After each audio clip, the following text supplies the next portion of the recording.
করছে, অনেক উল্টাপাল্টা কথা বলছে, অনেক থ্রেট দিচ্ছে, অনেক কিছু করছে। তো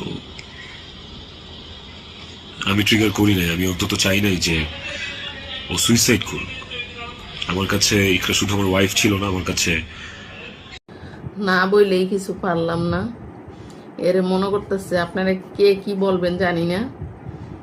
ইকরা যে মারা গেছে, আমি গতকাল একটা ভিডিও বানাইছিলাম আর আজকে ভিডিওটা বানাইতেছি।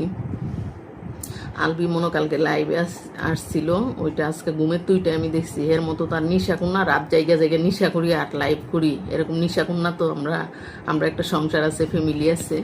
তো সকাল ওইটা এর ভিডিওটা দেখার পর অনেক রাগ উঠছে, মানে মনে করছে ওরে সামনে পাইলে জুতা হুইল্লা হুইল্লা বাইরে আমলে। এ বলে 2 দিন পরে এ বলতেছে কি, এরে বলে কে মেসেজ দা কইছে ওই এয়ারপোর্টে নামার পরে এরে এইটা হুমকি দিছে, এইটা হুমকি দিছে। হে এমন কি হইছে, হেরে হুমকি দে হে এমন কি হয়ে গেছে, হের হুমকি দিছে। হের বউ লাশটা দেখার মতো হের ইয়া হইছে না। তোর মনে কোনো ঘাবলা আছে রে? এর লেগিয়া নিশাকুরের বাচ্চা, তোর 14 গোষ্ঠী মনে নিশাকুর। তোরা আমি যদি সামনে পাইতাম জুতা দিয়ে বাইরে যেতাম। বাটপারের গরুর বাটপার।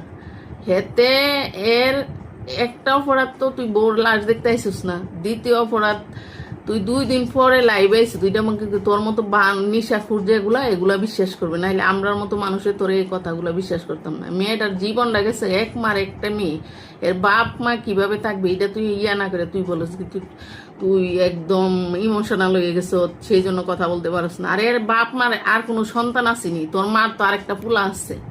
এর বাপ মার আর কোনো সন্তান আছে, তুই মরে গেলে তোর মার একটা পোলা নিয়ে বাঁচবো, এর বাপ মা কি নিয়ে বাঁচবো?